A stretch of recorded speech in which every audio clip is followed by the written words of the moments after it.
Welcome to this section where we will explore databases. A database is where your application stores, retrieves, and manages data. This could be user accounts, orders, comments, financial transactions, and more. In AWS, you get powerful choices to match your needs, whether you're building something simple or scaling to millions of users.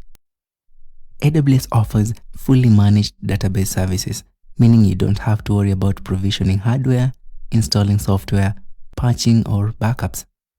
Instead, you focus on your data, and AWS handles the rest.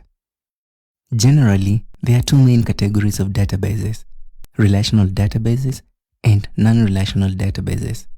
Relational databases are SQL-based and store data in structured tables with rows, columns, and relationships.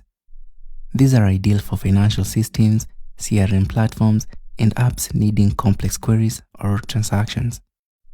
Non-relational databases, on the other hand, store data flexibly, like key-value pairs, JSON documents, or graphs. These are ideal for scalable apps with rapid access, like gaming backends or sensor data.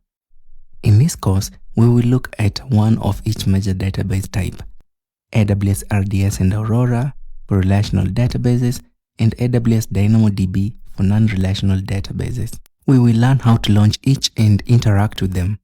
I hope you're ready, and I'll see you in the next lesson.